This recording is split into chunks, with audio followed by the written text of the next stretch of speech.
اعوذ باللہ من الشیطان الرجیم بسم اللہ الرحمن الرحیم الحمد للہ رب العالمین والصلاة والسلام علی اشرف الانبیاء والمرسلین حبیب الہ العالمین ابی القاسم المصطفیٰ محمد وآلہ الطیبین الطاہرین المعصومین المنتجبین المکرمین الذین اذهب اللہ عنہم الرجس وطہرہم تطہیرا اما بعد فقد قال الرحمن فی القرآن بسم اللہ الرحمن الرحیم وإنک لعلی خلق عظیم۔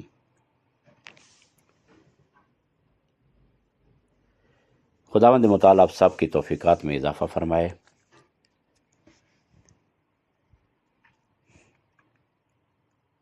یہ دروس دعائے مکارم الاخلاق صحیفہ سجادیہ کی 20ویں دعا ہے۔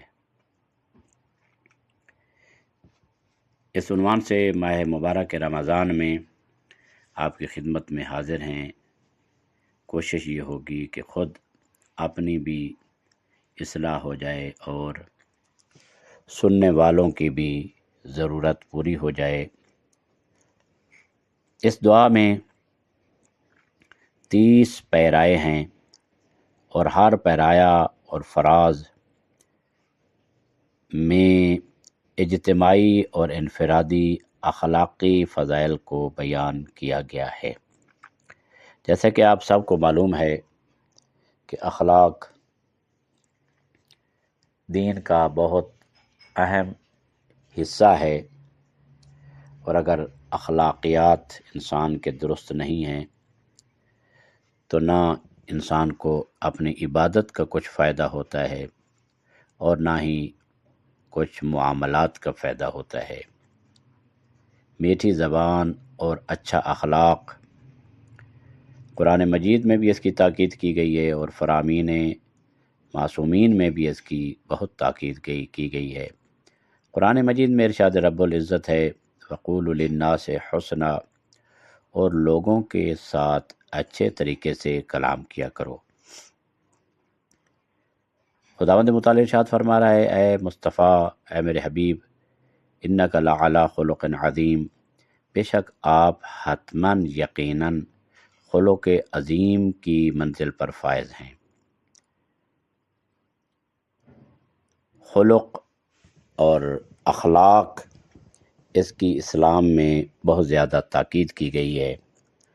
حتیٰ بااخلاق طریقے سے انسانوں کے ساتھ گفتگو کرنا نماز شب کی ادائیگی سے زیادہ فضیلت رکھتا ہے۔ اس پہ خرچ کچھ نہیں ہوتا۔ بسا اوقات انسان کا مال بھی خرچ نہیں ہوتا، لیکن فقط زبان کی مٹھاس سے انسان دوسروں کو اپنا بنا لیتا ہے، اور وہ زبان کی مٹھاس بھی دل کی گہرائی سے ہو، چاپلوسی نہ ہو، بلکہ دل کی گہرائی سے، خصوصاً مومنین کے ساتھ جو گفتگو ہے، جو رویہ ہے، وہ اخلاق کریمانہ کے مطابق ہونا چاہیے۔ دعائے مکارم الاخلاق امام سجاد علیہ السلام کی صحیفہ سجادیہ کی اہم ترین دعاؤں میں سے ہے۔ آپ جانتے ہیں کہ صحیفہ سجادیہ کی 54 دعائیں ہیں جو امام علیہ السلام کی دعائیں ہیں، تو ان میں سے یہ 20ویں نمبر پر ہے۔ اس دعا میں امام سجاد زین العابدین علیہ السلام نے عمدہ اخلاقی فضائل کی طرف توجہ دلائی ہے، اور مومنین کے لیے انہیں یکے بعد دیگرے شمار کیا ہے، گنا کر سمجھایا ہے۔ اس دعا کو پڑھنا اور دعائے مکارم الاخلاق کے ہر پیرائے کے معانی پر غور کرنا، توجہ دینا، ہمیں نفس کی پاکیزگی اور اخلاق کو بہتر بنانے میں مدد دے سکتا ہے۔ انشاءاللہ اس بارے میں آپ کے اور ہمارے درمیان گفتگو چلتی رہے گی، اور ہم انشاءاللہ کوشش کریں گے۔ ممکن ہے کہ کچھ گفتگو لمبی بھی ہو جاتی ہے بسا اوقات، تو انشاءاللہ آپ توجہ سے سنیں گے، یہ معصومین کے فرامین ہیں، ہماری اپنی باتیں تو نہیں ہیں، تو انشاءاللہ یہ فائدہ دیں گے۔ امام سجاد علیہ السلام کے بارے میں ہر شیعہ جانتا ہے، بلکہ اہل سنت بھی جانتے ہیں کہ شیعہ یعنی حیدر کرار کے چوتھے امام ہیں، امام حسین علیہ السلام کے فرزند ہیں، اور امام کے بہت زیادہ القابات ہیں، زین العابدین ہے، سید الساجدین ہے، اور بھی بہت زیادہ عابد ہے، القاب بہت ہیں امام علیہ السلام کے۔ امام علیہ السلام نے ایسے دور میں زندگی گزاری جس میں مسلمانوں کے معاشرے پر خوف و ہراس کا ماحول چھایا ہوا تھا، اور اسی وجہ سے حقیقی مومنین اپنے حقیقی امام اور پیشوا سے بہت کم رابطہ کر پاتے تھے۔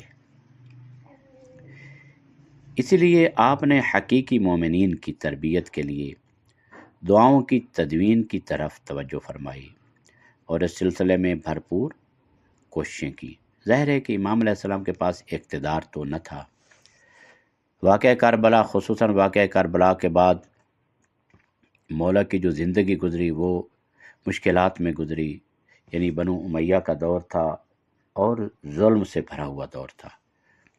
تو ظاہر ہے کہ امام کے ذمے وہ رسالت الہی اور اس کا پیغام، اس کی حفاظت، جو رسول اللہ دنیا میں لے کر آئے، اس کی حفاظت امام کے ذمہ ہوتی ہے، اور امام کبھی بھی معاذ اللہ فضول وقت کو ضائع نہیں کرتے۔ تو امام علیہ السلام نے کیا کیا؟ حکومت تو ہاتھ میں نہیں تھی، اور ادھر ظلم کا دورہ تھا، اور ظلم و ستم کی داستانیں رقم ہوتی تھیں۔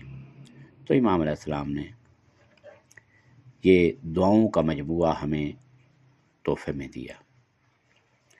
صحیفہ سجادیہ، صحیفہ کاملہ بھی کہا جاتا ہے، صحیفہ سجادیہ دعاؤں کی کتاب ہے جو اس عظیم امام سے باقی ہے، اور تمام ادوار کے شیعیان کے لیے ایک بہترین رہنما ہے۔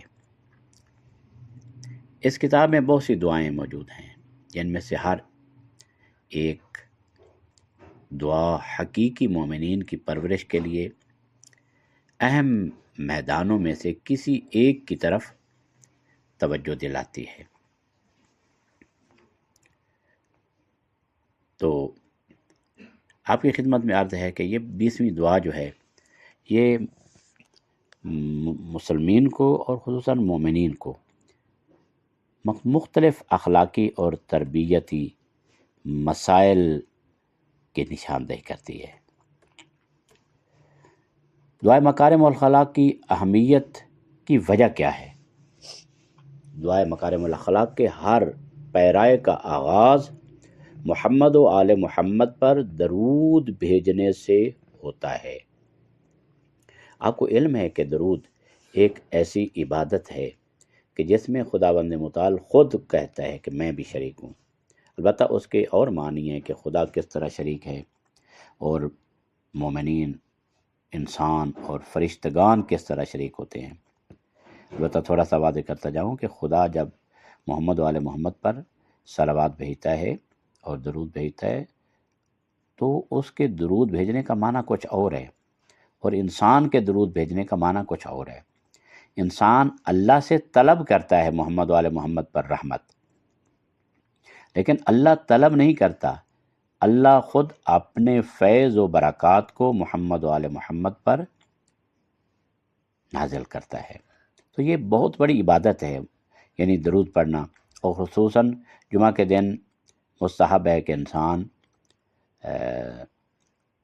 100 مرتبہ محمد و آل محمد پر درود بھیجے۔ یہ ایک خاص عمل ہے کہ جو بہت زیادہ پسندیدہ عمل ہے۔ تو یہ جو محمد و آل محمد پر درود بھیجنے سے آغاز ہوتا ہے، اور ہر آغاز میں مومنین کی روح کو پاک کرتا ہے، اور ہر پیرائے کے حقیقی پیغام کو قبول کرنے کے لیے تیار کرتا ہے۔ پھر ہر پیرائے میں امام سجاد علیہ السلام اچھے اخلاقی فضائل میں سے کسی ایک کی طرف توجہ بھی دلا دیتے ہیں، اور پھر برائیوں اور اخلاقی رذائل کو شمار کرتے ہیں کہ وہ برائیاں ہیں، وہ اخلاقی رذائل ہیں۔ حقیقت میں امام علیہ السلام واقف تھے کہ حقیقی شیعیان کی پرورش میں عمدہ اخلاق کا ہونا اور بہترین اخلاق کا ہونا اور برائیوں اور ناپاکیوں سے دوری اختیار کرنا بہت اہمیت کا حامل ہے۔ یعنی جو شیعہ ہے اس کو بلند ترین اخلاق کا حامل ہونا چاہیے اور برائیوں اور ناپاکیوں سے دوری اختیار کرنا چاہیے۔ یہ امام علیہ السلام یقیناً جانتے ہیں جو شخص اپنے مذہب اور اپنے دین کا اچھا نمائندہ بن سکتا ہے وہی ہے جو معاشرے میں ایک نیک انسان کے طور پر پہچانا جائے۔ یعنی دنیاوی طور پر بھی اس معاشرے میں جو ہے دین کا نمائندہ وہی ہوتا ہے کہ جو اچھے اخلاق کا مالک ہو، اچھے اطوار کا مالک ہو۔ تو اسے کیا ہونا چاہیے؟ اخلاقی فضائل سے مرصع اور مزین ہونا چاہیے اور رذائل اخلاقی سے دور رہنا چاہیے، جو برے صفات ہیں ان سے دور رہنا چاہیے۔ اور اس دعا میں انفرادی اور اجتماعی فضائل پائے جاتے ہیں۔ امام سجاد علیہ السلام نے عمدہ فضائل کو دو حصوں میں تقسیم کیا ہے۔ پہلی قسم انفرادی اخلاقی فضیلتیں ہیں، یعنی انسان کی اپنی نجی زندگی کے فضائل، اور دوسری قسم سماجی اخلاقی فضائل ہیں، یعنی معاشرتی، کیونکہ انسان جہاں ایک گھریلو ذمہ دار ہے اور ایک گھر کی زندگی بسر کرتا ہے، وہاں معاشرے میں بھی اس کا کردار ہوتا ہے۔ لہذا ایمان، عمل صالح کا بجا لانا، اخلاق اور خدا اور آخرت کی دنیا پر یقین رکھنا انفرادی اخلاقی فضائل میں سے ہیں۔ یہ انفرادی ہیں،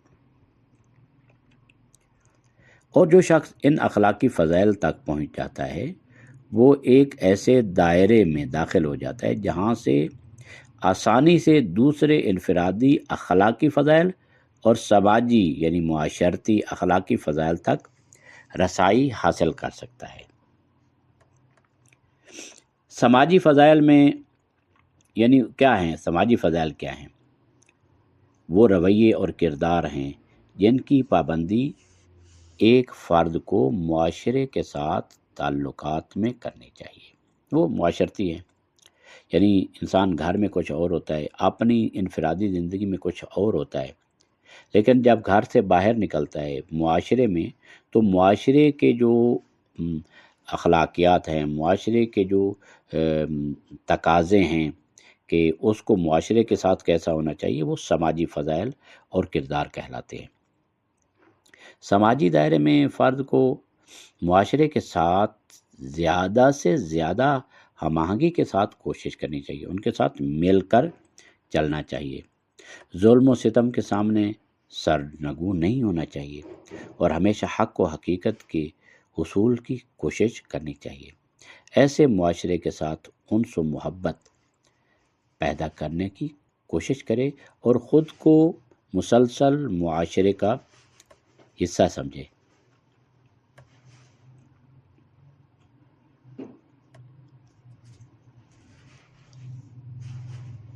ہر درس میں انشاءاللہ آپ کی خدمت میں ایک اخلاقی فضیلت کو لے کر اس پر گفتگو انشاءاللہ کریں گے۔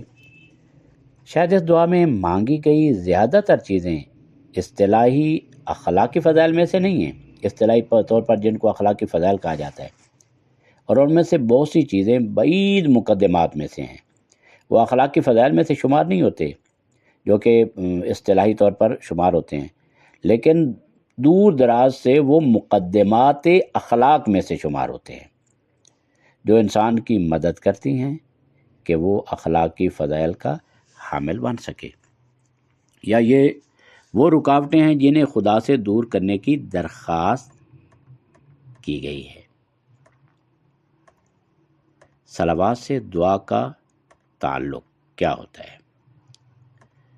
یعنی امام علیہ الصلوۃ والسلام نے صلوات سے دعا کا آغاز کیا۔ اس دعا کے آغاز میں صلوات کا جو ذکر ہے اس دعا کی خصوصیات میں سے ہے، جیسا کہ بہت سی لمبی دعاؤں میں بھی جو کہ معصومین علیہ السلام سے منقول ہیں، یہ ہے کہ اس کے ہر ایک یعنی پیرائے کے درمیان ایک صلوات کو ذکر کیا گیا ہے۔ یہ مسئلہ خود اس دعا کی شرح کرنے والوں کے لیے بحث کا باعث ہے، یعنی وہاں پر بھی ان کی گفتگو بنی ہے اس بارے میں کہ دعائے مکارم الاخلاق کا صلوات سے کیا مناسبت ہے۔ لہذا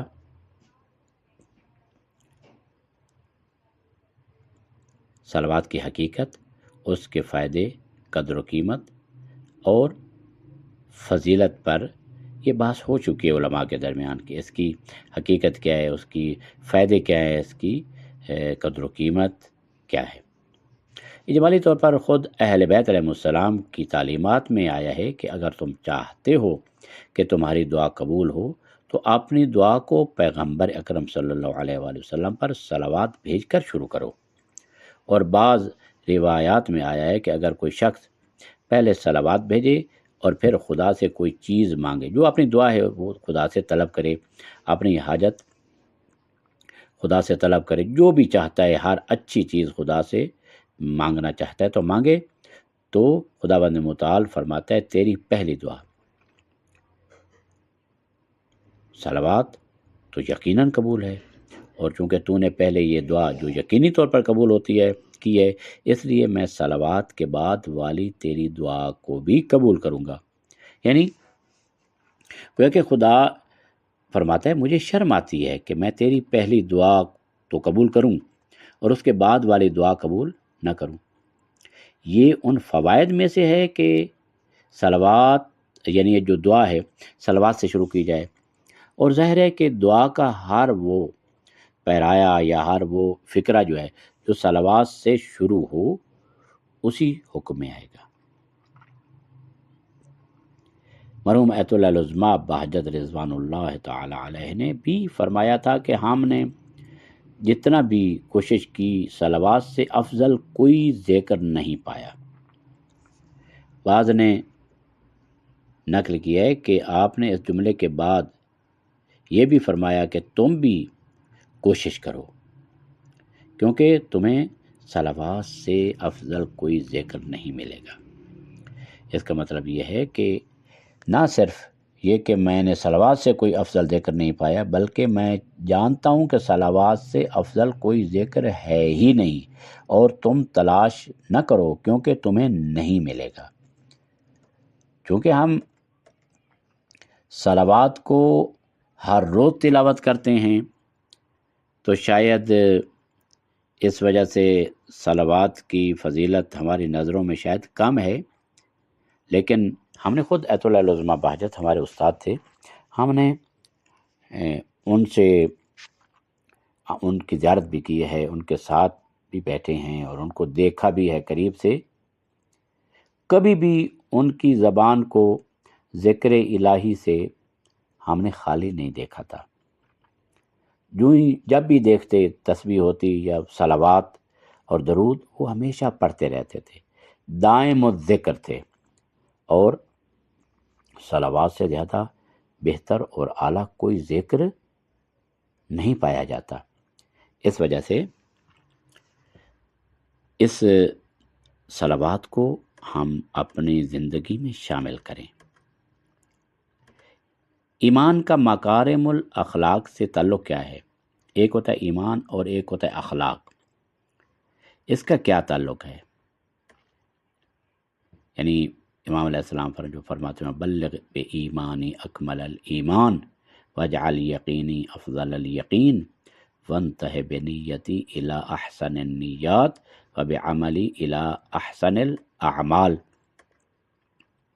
ایمان، یقین، نیت صالح یعنی بہترین اچھی نیت اور بہترین اعمال ان چیزوں میں سے ہیں جو اس دعا کے پہلے پیرائے میں خدا سے مانگی گئی ہیں۔ اگر آپ غور کریں اور توجہ کریں تو ہم اس نتیجے پر پہنچتے ہیں کہ انسان کی تمام اعمالی قدروں کا جوہر خدا پر ایمان کی طرف لوٹتا ہے۔ جتنے بھی انسان اعمال کر لے ان اعمال کی قدر و قیمت کی روح جو ہے وہ ہے اللہ پر ایمان۔ اگر ایمان نہ ہو تو اسلامی نقطہ نظر سے اخلاقی اقدار وجود میں نہیں آ سکتی۔ اس مسئلے کو مد نظر رکھتے ہوئے اس دعا کا اس بات سے تعلق مزید واضح ہو جاتا ہے کہ ایمان کا مکارم الاخلاق سے بہت زیادہ تعلق ہے۔ یہ ایمان اور مکارم الاخلاق، اچھے اعمال، اچھے اطوار۔ اس دعا کے آغاز میں ہم خداوند متعال سے مانگتے ہیں کہ وہ ہمیں ایمان کے کامل ترین مراتب عطا فرمائے۔ ایمان، کیونکہ ایمان جو ہے وہ روح ہے، جان ہے۔ ہم عموماً اپنی روزمرہ کی گفتگو میں ایمان کو اخلاق کا حصہ شمار نہیں کرتے ہیں، لیکن ہم دیکھتے ہیں کہ دعائے مکارم الاخلاق کے آغاز میں ایمان، یقین، نیت صالح اور بہترین اعمال کا سوال کیا گیا ہے۔ ان میں سے کوئی بھی عنوان اصطلاحی اخلاق میں شمار نہیں ہوتا۔ مثلا ایمان ہے، یقین ہے، نیت صالح، یہ جو ہیں یعنی یہ عنوان جو ہے اصطلاحی طور پر اخلاق میں شامل نہیں ہوتا، اور کسی بھی کتاب اخلاق میں ان عناوین کو اخلاق نہیں کہا جاتا۔ لیکن اس دعا میں خدا سے مانگی جانے والی پہلی چیز ایمان اور یقین ہے۔ ایمان کی بہت زیادہ اہمیت ہے۔ اخلاق سے مراد، اس دعا میں اخلاق سے مراد کیا ہے؟ ایک تو ایمان پتہ چل گیا، دوسرا اخلاق سے مراد کیا ہے؟ اس دعا میں بھی جب مکارم اور اخلاق کا موضوع آتا ہے تو ہمیں بہت کم ایسی چیزیں ملتی ہیں جو صرف اخلاقی صفات سے متعلق ہوں۔ دعا کا نام مکارم الاخلاق ہے، لیکن اس کا زیادہ تر تعلق اعمال و رفتار سے، یعنی اعمال و کردار سے ہے۔ اس دعا میں خدا سے جو بھی چیزیں مانگی گئی ہیں ان میں سے اکثر کا تعلق عمل اور انسان کے اپنے رویے سے ہے۔ اس سے بھی بڑھ کر بعض اوقات ایسی چیزیں خدا سے مانگی گئی ہیں جو عمل بھی نہیں ہیں۔ مثلا خدا سے مانگا گیا ہے، خدایا مجھے یعنی کھلی کشادہ روزی عطا فرما، وسیع رزق عطا فرما۔ یہ واضح ہے کہ وسیع روزی کا اخلاق سے کوئی براہ راست تعلق نہیں ہے، اور یہ درخواست اس لیے کی گئی کہ جو وسیع رزق ہے انسان کے لیے فراغت پیدا کر سکتا ہے، تاکہ وہ زیادہ سے زیادہ روحانیت، اخلاق کی اصلاح اور برائیوں سے نجات کی طرف توجہ دے سکے۔ اگر انسان صبح و شام صرف ایک لقمہ نان یعنی ایک لقمہ کی تلاش میں جان گنواتا رہے تو اسے عمدہ اخلاق کو سمجھنے اور برے اخلاق سے بچنے کی کوئی فرصت اور ہمت نہیں ملے گی۔ شاید اسی مناسبت سے اس دعا کا عنوان یعنی جو رکھا گیا ہے کانا دعاؤہ فی مکارم الاخلاق و مرضی الافعال، یعنی آپ کی دعا اخلاقی خوبیوں اور پسندیدہ اعمال کے بارے میں تھی۔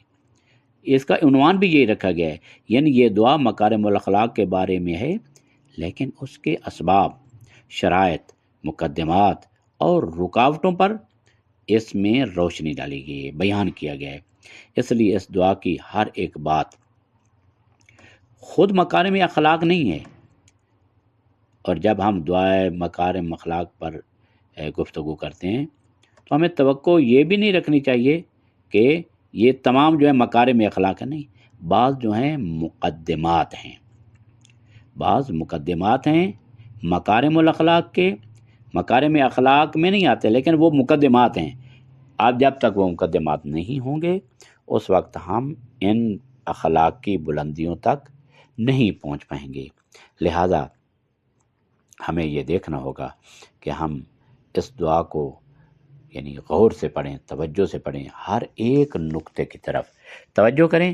انشاءاللہ خداوند متعال ہم سب کو اپنی توفیقات خاص سے نوازے گا، اور ہم ایک انفرادی طور پر بھی اور معاشرتی طور پر بھی بہترین انسان بن سکیں گے۔